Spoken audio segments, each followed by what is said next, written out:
Senate Public Bills, third reading, projet de loi d'intérêt public du Sénat, troisième lecture, number 1, S203. Moved by the Honourable Senator Sinclair, seconded by the Honourable Senator Gold, that this bill, as amended, be read a third time. On debate, Senator Sinclair. Thank you, Mr. Speaker. Honourable colleagues, I rise to speak to you as the replacement sponsor of Bill S203, the Ending of Captivity of Whales and Dolphin Act. This bill proposes to phase out the captivity of whales, dolphins, and porpoises, except for rescue and rehabilitation, licensed scientific research, or for their best interests. S203 would also require a license for performance and entertainment purposes. The bill implements the phase-out through the changes to the Fisheries Act regarding capture, the Wild Animal and Plant Protection and Regulation of International and Interprovincial Trade Act regarding import and export, and the animal cruelty provisions of the Criminal Code regarding breeding. I'd like to begin my remarks firstly by acknowledging our friend and retired colleague, Senator Wilfred Moore, the original sponsor of this bill. I actually feel a tinge of sadness today in the fact that he could not be in this chamber with us as we reach what I can only hope is the beginning of the conclusion on something which has been so close to his heart and about which he felt very strongly. He isn't in the gallery, but I'm sure that he's listening as we debate this bill. The story of how his dedication to this cause arose is an interesting one.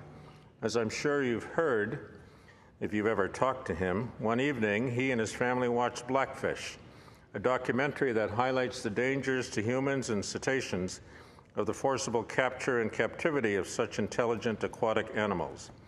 Afterwards, Senator Moore's son Nicholas asked his dad if he could do something about such treatment of whales here in Canada. This compelled Senator Moore to introduce this bill on December the 8th, 2015, that would phase out the captivity of whales, dolphins, and porpoises, collectively known as cetaceans, with those specific exceptions. So passionate is he about this cause, Senator Moore continues to this day to dedicate his time to promote the welfare of cetaceans. With others, he is now working towards the realization of Canada becoming the home of the world's first open water seaside sanctuary for whales.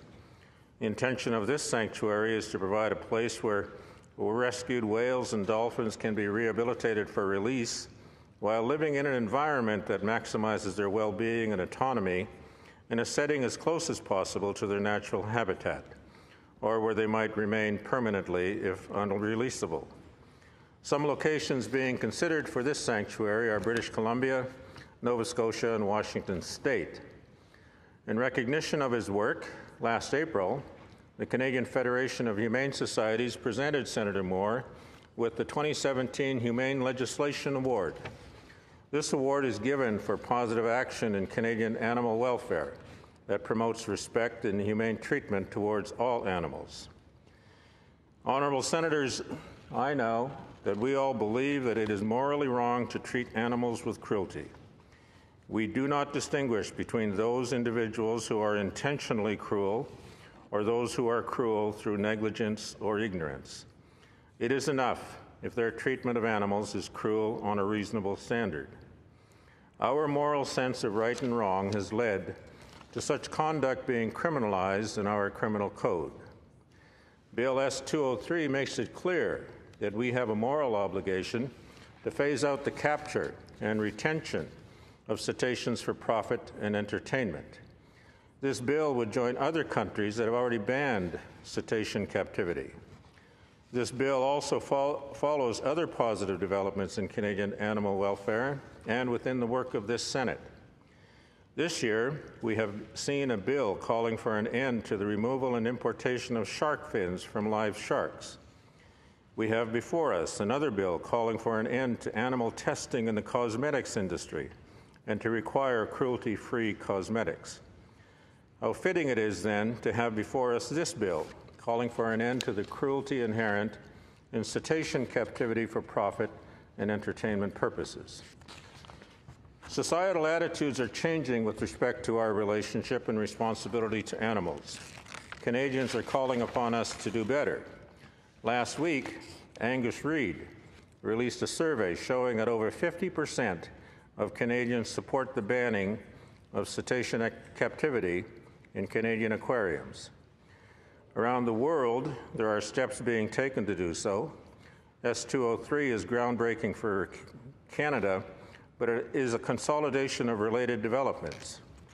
Ontario has banned orca captivity and breeding. The Vancouver Parks Board has now banned all cetacean captivity, which the Vancouver Aquarium has also voluntarily renounced. Other national jurisdictions have adopted similar policies, banning or strictly limiting cetacean captivity. Outright bans have taken place in Chile, Costa Rica, Croatia, and India. Such a ban was also recently adopted in France. Strict restrictions are also in place in the United Kingdom, Italy, New Zealand, Cyprus, Hungary, Mexico City, South Carolina, and Maui County in Hawaii. California has banned orca captivity, and similar legislation is now under consideration in New York State and Florida. S203 builds on this trend and would place Canada, and moreover the Senate of Canada, as an international leader on this issue. This would be particularly the case if Canada becomes the site of the world's first open water sanctuary. Now, in Canada, there are only two businesses that hold captive cetaceans for profit: Marineland in Ontario and the Vancouver Aquarium in British Columbia. In 2017, I remind you, the Vancouver Park Board banned future cetacean captivity, and the aquarium has said it will voluntarily phase out whale captivity. Also, as I said earlier, this bill was introduced in the Senate on December 8, 2015. The bill received second reading and was referred to the committee almost 1 year later, on November 17, 2016. The committee held 17 hearings and heard from over 40 witnesses. Almost 1 year after referral, the committee reported on the bill with amendments on October 31, 2017. The committee report was almost adopted in December 2017, but was finally adopted on April 26, 2018. And now here we are, 29 months, 21 days later. The Standing Committee on Fisheries and Oceans heard extensive scientific reasons why cetacean captivity should be banned. We heard from some of the most reputable animal protection organizations in Canada, world-renowned cetacean scientists, and from researchers and educators both domestically and internationally. They told us that there are 83 cetacean species around the world, including whales, dolphins, and porpoises. Dr. Naomi Rose, a marine scientist and cetacean biologist for over 25 years, had this to say about the space that captive cetaceans are housed in. She said, quote, "We know so much more about cetaceans ecologically and biologically that we can formulate science-based arguments to demonstrate that the finest state-of-the-art facilities can only provide these animals with space that is 1/10,000th of 1% of their natural home ranges. With even the smallest identified home range for a dolphin or an orca, 1/10,000th of 1% is all we can give them in captivity." So think about this, Senators. How would you feel if you had to live the rest of your life in a bathtub? In the wild, cetaceans live in complex societies. They demonstrate high-level intelligence, emotions, and sociabilities. They have a high acoustic sensitivity and a roaming lifestyle. Dolphins are one of the world's most intelligent animals. Only humans have a larger brain relative to their body size. They can swim up to 100 miles a day, jump 15 feet straight up, and can reach speeds up to 20 miles an hour in short bursts. Dolphins have been recorded diving up to depths of 1,700 feet. They are social animals that often travel in pods of 50 to 100 individuals. Mothers and their calves are the main components of large dolphin social groups that are often comprised of 3 generations. The beluga, or captive whales, are known as the canaries of the sea because they make chirping sounds. Their dives may last up to 25 minutes and can reach depths of 800 meters. Orcas are very curious creatures. They like to skyhop. This is when they poke their heads out of the water and they look around. They can dive up to 100 feet and are social animals that live in pods that they stay in for the rest of their lives. They are so family-oriented that they sleep together in a tight circle and have synchronized breathing. There are 6 known species of porpoises. They usually prefer to live in small groups of 10 or less, but can come together into groups of several hundred during times of feeding or during certain social interactions. Cetaceans possess intelligence, emotions, social lives that include extremely close bonds to their families, complex communication skills, and roaming lifestyles. It is because of these characteristics that cetaceans are the least suitable of all creatures for captivity. Even though captive whales and dolphins are kept in an environment free from predators, pollution, and other threats, they suffer as a result of living in small, sensory-deprived concrete enclosures. Ingrid Visser, the founder and principal scientist of the Orca Research Trust, explained that these harms include isolation, health problems, reduced lifespans, high infant mortality rates, and extreme boredom, where they self-mutilate and end up with scars, wounds, and damage to their teeth, because they live in barren environments where everything involving choice is removed. Some of the compromised behaviors they exhibit include abnormal repetitive behavior and logging, which is when they simply float in one place. It is extremely rare for cetaceans in the wild to stay still for more than a minute or two. These behaviors are indicative of the poor quality of life that these animals are forced to endure. Expert witnesses stated that cetaceans in Canadian facilities do not have enough access to shade, are confined in tanks too small to exhibit normal behavior, like diving, and some are held captive in inappropriate social groups, while others are held captive in isolation. One example of this is Kiska, the only orca in the world to live in complete social isolation.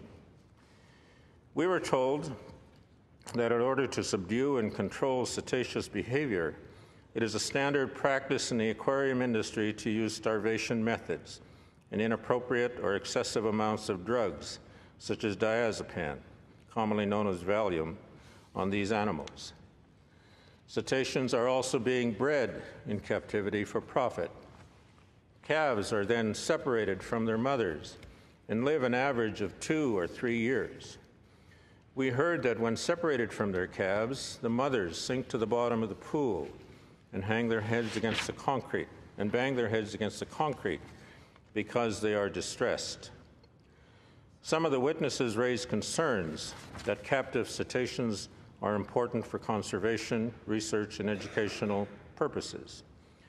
In response, Dr. Hal Whitehead from Dalhousie University, who has been studying cetaceans in the wild since 1974 with a focus on their social structure, culture, populations, and conservation, said that research on captive cetaceans uses manipulative experiments.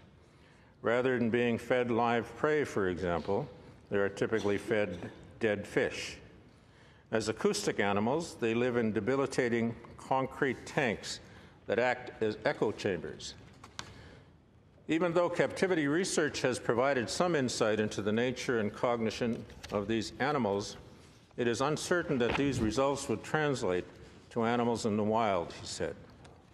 He also informed us that the only worthwhile results from captivity research comes from dedicated research facilities, mostly from the United States Navy and the University of Hawaii. It does not come from display facilities such as Marineland, which is a display facility. Dr. Lori Marino is a neuroscientist, an expert in animal behavior and intelligence, with a PhD in biopsychology. and she is internationally known for her work on the evolution of the brain and intelligence in dolphins and whales, as well as in primates and farm animals.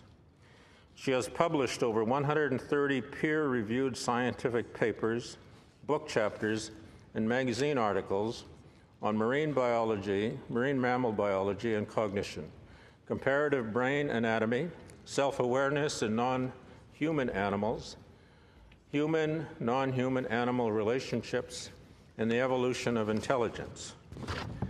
She is also an expert on marine mammal captivity issues such as dolphin-assisted therapy and the educational claims of the zoo and aquarium industry. Dr. Marino conducted an extensive analysis of research done on facilities here in Canada. According to her analysis, Marineland, which does not tout itself as a research facility, has produced 6 research papers using their captive dolphins and whales over a 10-year period. Only 3 of those papers have been cited by independent authors, and of those, only 1 had any relevance to wild cetaceans. The number of in-house studies of captive dolphins and whales conducted by the Vancouver Aquarium over a 30-year period is 13. Only 5 of those studies had been cited, more than a few times by the rest of the scientific community. Marino concluded by saying this: "There is little to no evidence for the claim that either the Vancouver Aquarium or Marineland are conducting research with captive dolphins and whales that has any relevance to the conservation of wild cetaceans. Therefore, if captive cetacean research were to be terminated in Canada tomorrow, the impact on conservation would be negligible at best." Dr. Naomi Rose said that she is of the opinion that all facilities compromise the welfare of cetaceans, including the 2 facilities here in Canada. Dr. Ingrid Visser informed the committee that Marineland has at least 50 belugas on display and holds 65% of all the captive belugas in North America. She pointed out that a minimum of 32 belugas and 21 orcas have died in the cramped and inadequate tanks at Marineland. That is not a very good track record. The committee was also told that Marineland has enough belugas on hand to be able to continue to operate for another 20 years, because this bill contains a grandfather clause that allows existing facilities to continue to operate with existing stock, so long as new animals are not taken captive. And colleagues, I'd like to address the so-called educational benefit to having whales and dolphins held in captivity. There are many ways to learn about whales without having to visit an aquarium. We can watch documentaries, we can read about them in books, or we can go whale watching. By the year 2000, Canada had 240 whale watching companies operating in 6 provinces, providing employment and citizens with ample opportunity to encounter cetaceans in their natural settings. That number is bound to grow if whale captivity for display and educational purposes, so-called, is ended. I would note that support for S203 reflects changing social attitudes which have evolved with our increasing scientific knowledge of cetaceans. We do not stand in judgment of those activities in the past, but we are seeking to establish appropriate policy and laws based on current knowledge for the future. Internationally renowned marine biologists are among the driving forces behind this bill.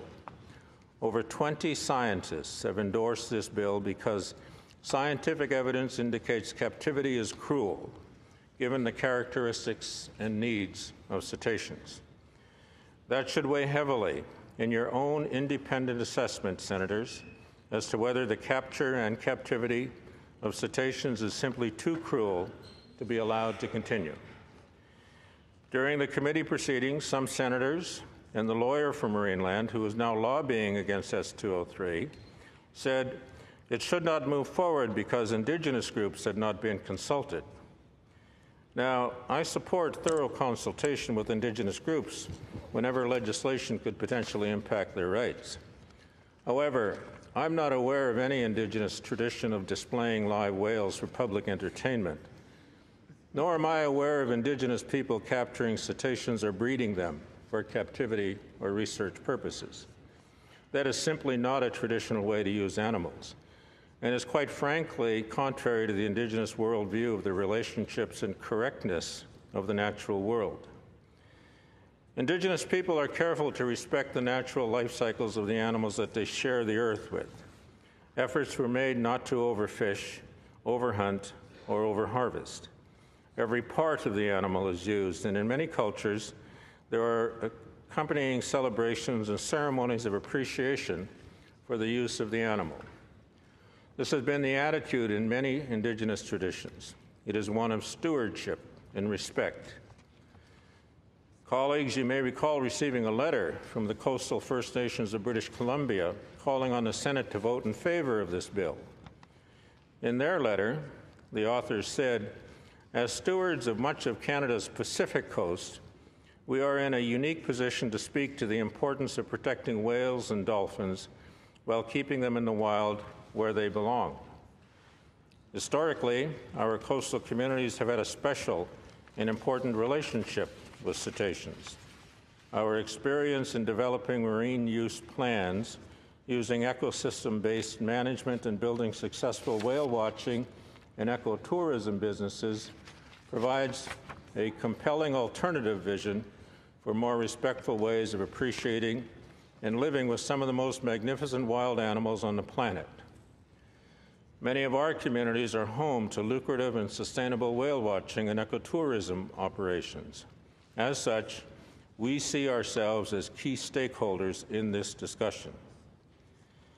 Now, some argued that this bill would impact Indigenous rights. It did not and could not. Federal law cannot impinge upon a constitutionally protected Indigenous right. Nonetheless, in response to this concern, the bill has now been clarified to communicate to Indigenous peoples, including Inuit communities who export narwhal tusks, that their rights will not be affected. For greater certainty, I introduced as an amendment a measure to reassure Indigenous people that this bill will not derogate from any rights that are constitutionally protected under Section 35 of the Constitution Act of 1982. This amendment was supported by all of the Indigenous senators at the committee, including now retired Senator Watt. I would like to take some time to talk about the other amendments that were introduced and adopted during committee as well to strengthen this bill. Responding to the concern of the value of research on captive cetaceans, this bill now allows an exception for breeding or taking a cetacean into captivity for scientific research if licensed by a province. The only Canadian facility doing scientific research on captive cetaceans in Canada is the Vancouver Aquarium, who is now committed to no longer holding captive cetaceans in response to evolving social attitudes. With the Wales Seaside Sanctuary in mind, an amendment was adopted to allow the import or export of a cetacean when to do so is in its best interest, such as when it is injured. The breeding offense has been altered to now make it a summary offense with a maximum fine of $200,000. This is modeled on the law in California, where they have banned the breeding of orcas. Scientists were clear at committee when the question was put to them directly that keeping cetaceans in concrete tanks is cruel. It is appropriate to create a practice-specific animal cruelty offense in this instance.